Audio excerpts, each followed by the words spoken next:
buenos días, que el Señor te bendiga. Gracias por estar al pendiente de tu tiempo con Dios. Recuerda que el mejor tiempo es el tiempo que pasamos en la presencia de Dios a través de la oración, el estudio de su palabra.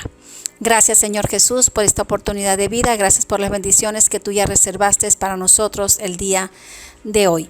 Seguimos estudiando Primera de Pedro, capítulo 3, del 13 al 22, cuyo título es El significado de la aflicción. ¿Qué es la aflicción? La aflicción se refiere a un estado de profunda tristeza, angustia, como resultado de una situación dolorosa o difícil. Mi Señor Jesús fue claro cuando dijo: en este mundo tendráis aflicción, pero confíen, porque yo ya vencí al mundo. También se nos dice en la palabra: muchas son las aflicciones del justo, pero de todas ellas le librará el Señor. Ahora tomo Romanos 8:28. A los que aman a Dios, todas las cosas le ayudan para bien. Y pudiéramos tomar otros tantos de versículos acerca de la aflicción. Pero cuando estamos pasando por el horno, cuando estamos siendo probados, cuando alguien nos traiciona, nos preguntamos ¿por qué? Es que realmente no nos gustan los procesos. La aflicción como proceso produce fruto en nuestras vidas.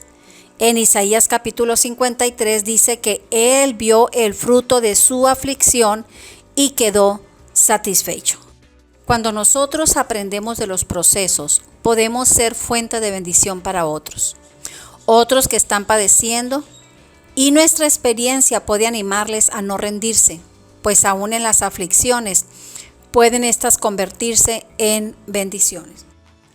Jesús, nuestro mayor ejemplo, padeció y fue afligido, pero no se detuvo en la aflicción, sino en los resultados de esta. El otro caso fue José el soñador, vendido por sus hermanos, separado de su padre, acusado, encarcelado, maltratado. Fue un proceso muy difícil hasta que llevó Dios a un lugar de autoridad a José. Entonces, él entendió por qué fue afligido para ser procesado, y una vez que tuvo a sus hermanos frente a él, poder decirles: no se aflija su corazón, porque para preservar sus vidas Dios me ha traído aquí. Y entonces el apóstol Pedro comienza en el versículo 13 diciendo: ¿quién podrá hacerte daño si haces el bien? Fíjese bien cómo enmarca esta palabra, ¿no? Si haces el bien. Y hacer el bien significa vivir de acuerdo a los valores y principios que la palabra de Dios nos enseña. Esto implica ser honestos, justos, compasivos, respetuosos, pacientes, responsables. Es vivir en integridad, no hacer daño a las demás personas, buscar hacer el bien sin mirar a quién. Y cuán difícil es vivir de esta manera, cuando este mundo parece ser que los principios y los valores se ven opacados por el egoísmo, por la avaricia, donde el primero soy yo, después yo. Pero los que hemos renacido de nuevo tenemos la capacidad de hacer el bien y tomar el camino correcto. Proverbios 16:7 dice: cuando el camino del hombre es agradable a Dios, aún sus enemigos hace estar en paz con él. Hacer el bien no es algo circunstancial, es una elección diaria. Despertemos cada día con la insignia de hacer el bien y no el mal, y Dios será honrado, pero también Dios nos bendecirá. Otro consejo que da el apóstol Pedro es en el versículo 15: santifiquen a Dios el Señor en sus corazones y estén preparados para responder todo lo que les pidan, razón de la esperanza que ustedes tienen. Versículo 16: háganlo con humildad, con respeto, para los que hablan mal de su buena conducta, como creyentes en Cristo, se avergüencen de sus propias palabras. Santificar a Dios en nuestros corazones es ponerlo en alto, honrarlo con palabras, con acciones, con pensamientos, viviendo como lo que somos, hijos de Dios, que no tienen nada de qué avergonzarse, sino que su vida habla de quién es el Dios a quien ellos sirven, y entonces su manera de vivir glorifiquen al Señor. También recomienda estar preparados para dar defensa de nuestra fe. Una vida de oración El estudio sistemático de la palabra de Dios nos va a permitir responder a las preguntas de quienes quieren saber acerca de la esperanza que hay en nosotros. Pero también se nos dice que debe de ser con mansedumbre y reverencia. No estamos para convencer a nadie, solo hablamos lo que sabemos y lo que el Espíritu nos da de qué hablar. Algo tengo muy en claro, que la Biblia no es para contender ni tampoco para sacar un texto fuera de contexto.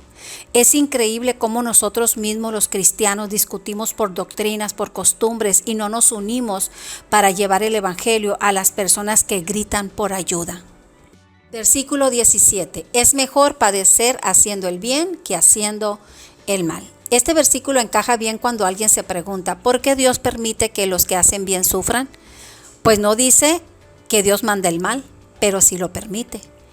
Desde que Adán pecó, el mal se desató y el sufrimiento es parte de la vida, y todos pasamos por este proceso. La diferencia es si estamos sufriendo por hacer el bien o por hacer el mal.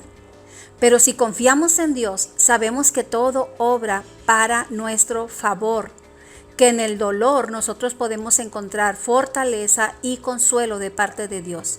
Al Señor se le menciona como varón de dolores y experimentado en quebrantos. Él sabe lo que es el dolor, Él sabe lo que es la aflicción, lo que es la tristeza, lo que es el rechazo, etc. Él sabe lo que pasamos, pero también sabemos que Él nos puede entender.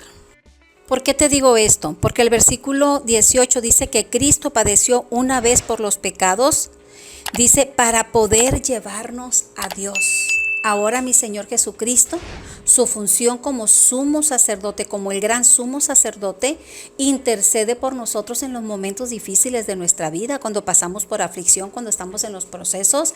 Dios está con nosotros y esa fe es la que debemos de tener. Posiblemente no sientas la presencia de Dios en el momento difícil, pero una cosa sé, Él nunca nos dejará y tampoco nos desamparará.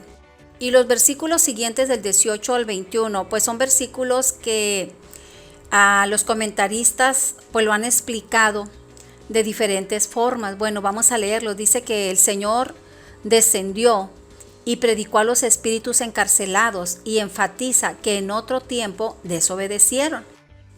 Cristo en su muerte, mientras esperaba la resurrección, bajó al Hades a proclamar su victoria, pero también la condenación de los ángeles caídos que se hallaban encarcelados o presos. Si vamos a 2 de Pedro, capítulo 2, versículo 4, dice, porque si Dios no perdonó a los ángeles que pecaron, sino que arrojándolos al infierno, los entregó a prisiones de oscuridad para ser reservados al juicio, y no perdonó al mundo antiguo, sino que guardó a Noé, pregonero de justicia, con 7 personas.